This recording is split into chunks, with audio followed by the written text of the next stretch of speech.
we are going to be talking about Cuba, which is living through the most intense energy crisis in its history. This week, the national grid collapsed for the fifth time this year. That's the third total of total blackouts in just 10 days. That's plunging all 10 million people on the island into darkness. And just a reminder, this is not a natural disaster. It's not due to mismanagement. It's because since January, the Trump administration has enforced a total oil blockade on Cuba, cutting off fuel from Venezuela after kidnapping the president there, Nicolas Maduro, pressuring Mexico to halt shipments and threatening tariffs against any country that dares sell oil to the island. And this week, Washington went even further, sanctioning Cuba's Ministry of Tourism and a raft of state companies, strangling one of its last sources of revenue. And the result is a U.S. manufactured humanitarian catastrophe. Hospitals can't find fuel for their generators. Some 100,000 patients, including 11,000 children, are waiting on canceled surgeries as a result of this. And according to a study by the Center for Economic and Policy Research, roughly 1,800 Cuban babies have died who would otherwise be alive. That's a direct toll of Washington's tightening of the blockade, which, this has more than doubled Cuba's infant mortality rate. Just disgusting. So Manolo de los Santos, executive director of the People's Forum and a researcher at Tricontinental Institute for Social Research, joins us to discuss Washington's deadly siege on Cuba and the growing global movement fighting to end it. Manolo, welcome to BT Live. Hi, Rania and Zoe. Thank you for having me again. Well, it's a pleasure to have you on, though I wish it was to talk about something just less horrific because, Manolo, you've spent an enormous amount of time in Cuba and you've watched the deteriorating impact of this suffocating oil and humanitarian blockade up close.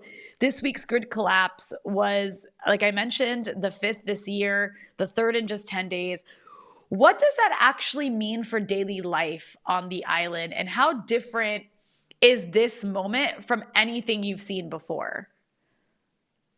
Well, I'm glad that BT is covering this because every major news outlet in the US is so misleading. They always say there's a new blackout in Cuba, and somehow it's like an act of God or it's an act of nature, when in fact this has been like literally the intended impact of U.S. blockade, not just going back to January. I mean, definitely the lack of fuel has a huge impact on Cuba right now.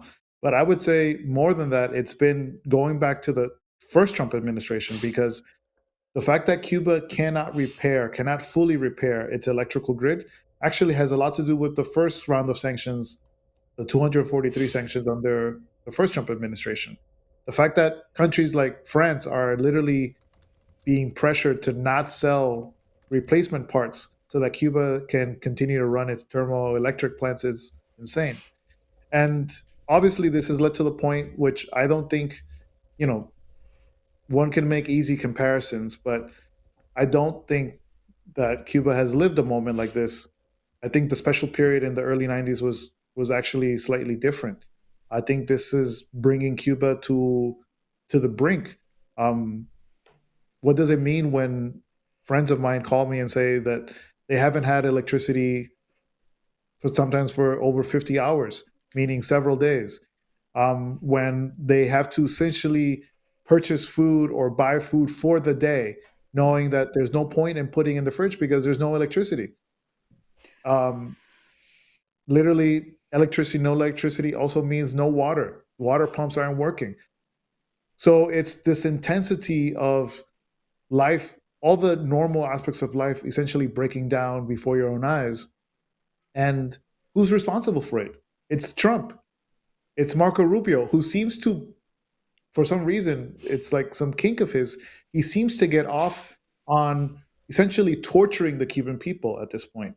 And some folks might not want to say it, but I'll say it clearly. This is genocidal in nature.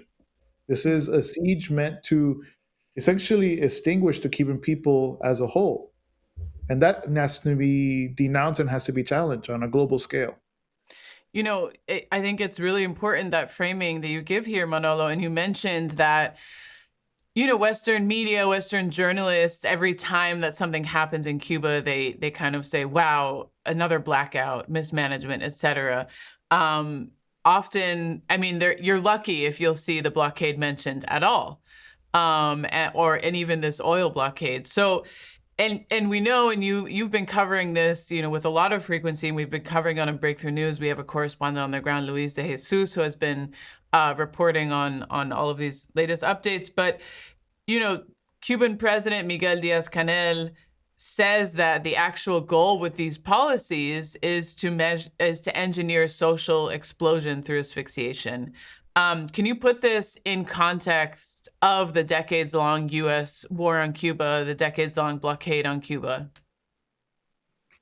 I mean, I think it's interesting that it's a quote from the Cuban president, but in reality, he's actually just paraphrasing the famous Lester Mallory memo by the US government, where it clearly says they want to basically push Cubans to the brink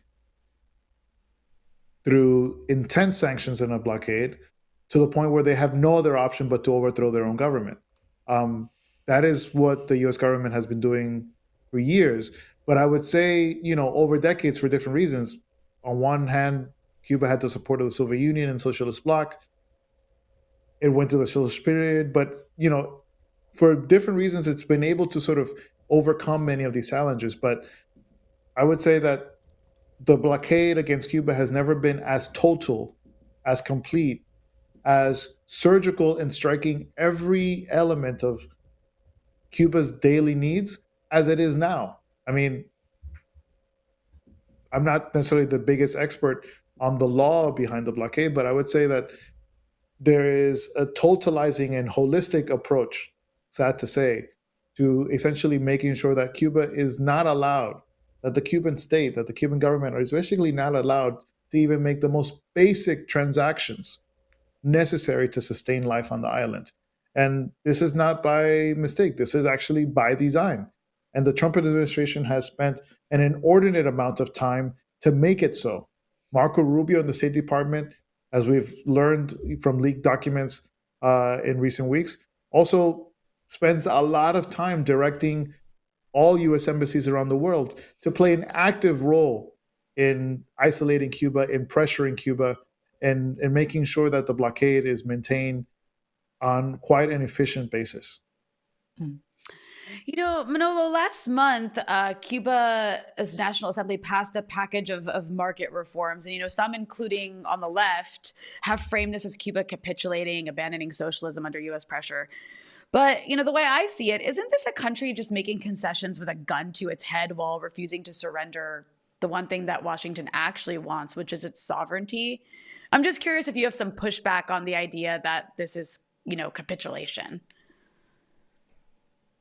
I definitely don't see the reforms taking place in Cuba as a form of capitulation.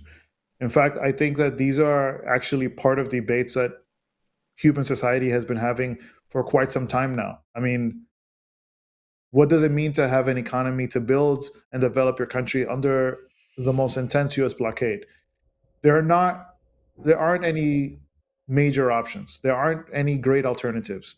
Um, and that's why I also think, not only are the calls of capitulation unfair, but also the comparisons to China or Vietnam or any other socialist countries, those are also very unfair because Cuba has a very specific context. Um, and it's trying to make these reforms in a context in which I would say it's an uphill battle because the U.S. is not actually opening any doors for Cuba. It's not actually creating a space for Cuba, let's say, to have loans or credits from the IMF or the World Bank. It's not actually inviting it into the global capitalist economic system. What Cuba is actually trying to do, and I think it's a reflection of its necessities, but also a deeper reflection of the blockade itself, which is that it's a recognition that if the state is not allowed essentially to make any transactions, if it's not allowed to make imports or make exports on its own terms, then it has to rely on the private sector to do so. while at the same time not trying to dismantle its socialist system. I mean, it's a conundrum, it's a challenge, it has many contradictions, but I think it's more reflection of the blockade that the US has imposed rather than a weakness on the Cubans' part. I think anyone who sees it that way actually is missing the bigger picture, which is that the ultimate context in which Cuba has to operate is one of hyper US aggression, which is economic, which is political, and which is ultimately also military. I mean, let us not forget that Cuba is still literally under the threat of war from the US. Yeah, I mean, it is really important to note that, and in a lot of the, in between, launching new sanctions against Cuba, the every other statement from Marco Rubio will be kind of threatening that the military option is still on the table.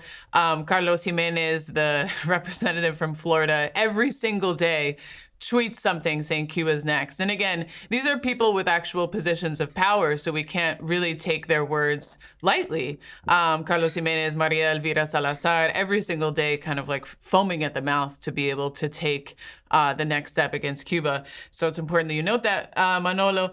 One of the elements of this new phase since January has been the fuel blockade, which has made it markedly different from previous periods because, again, Cuba has virtually been without fuel, which is, of course, how it runs its electrical grid, et cetera.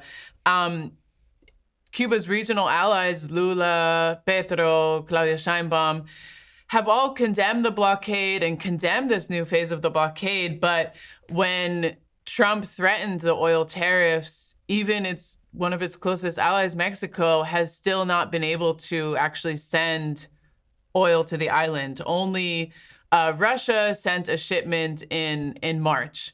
How do we understand this, and why have the countries in the region, the few progressive countries that are left in the region, been kind of unable to overcome this pressure? And even in a country like Brazil, which has a state-owned oil company where its own, oil sector workers are pressuring the Lula government to actually send oil and come to the aid of Cuba. Well, I think the easiest way to answer that and I think it's a simplistic one, and I don't agree with it, is that Cuba is just politically isolated because it hides, I think, the bigger reality and again the bigger context, which is that this is a U.S. engineered crisis. This is Trump and Rubio, but I would say Rubio in particular, engineering a situation in which all of the politics of the region are actually being determined by Rubio's anti-Cuba agenda. When we look at one of the reasons why the U.S., attacked Venezuela, kidnapped their president, is coercing the country, was precisely to harm Cuba, precisely to bring down Cuba.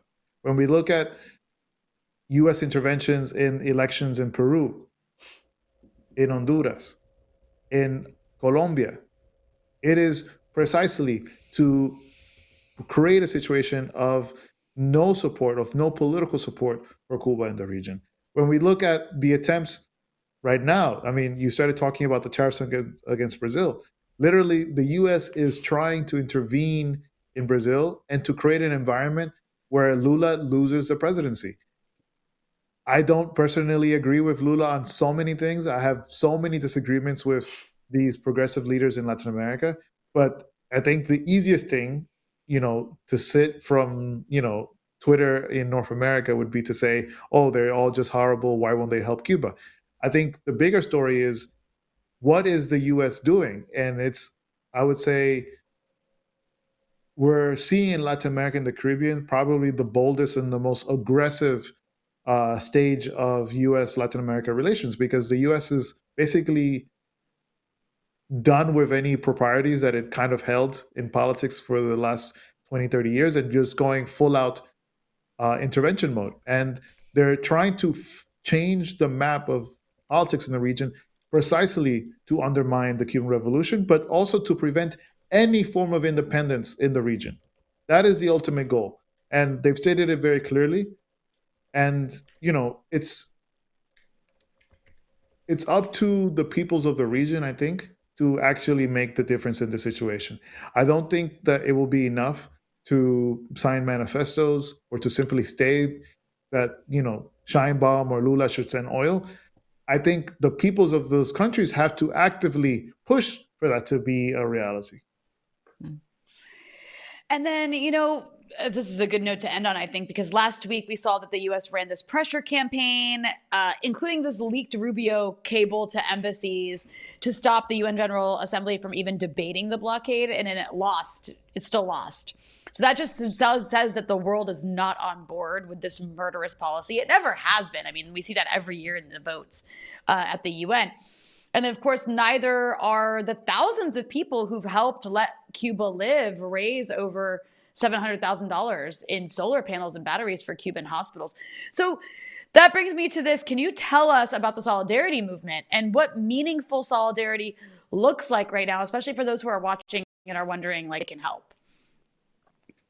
Well, I'm glad you share that, Rania, because it illustrates again that, like, this is not a scenario in which, it's like the Cuban government is just mismanaging or not doing its responsibilities, and the US is just a passive observer. No, this is a reality in which the US is actively creating this crisis, it's actively organizing this chaos, and it's actively also creating the lie. I mean, we had to see the US ambassador to the UN literally on stage say that there is no blockade, while hundreds of countries are debating the very impact of that blockade, which are undeniable to most people around the world.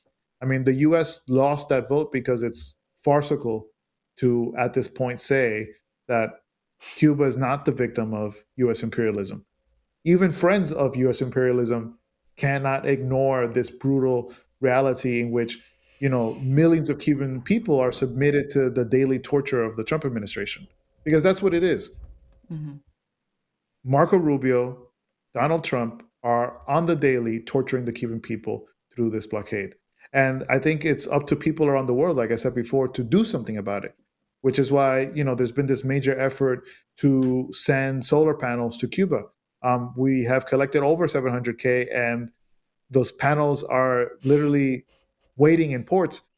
We have the challenge of essentially dealing with US sanctions, which literally sanctions even the ships that are meant to transport these things to Cuba. I mean, that's how bad it's gone. But this effort continues and aid is on the way. But we need more than just $700,000. We need, actually, I would say, millions of dollars in solidarity from the people of the world, not just the US, to send a message that we're unwilling to let this genocide happen before our faces. We saw what happened in Gaza.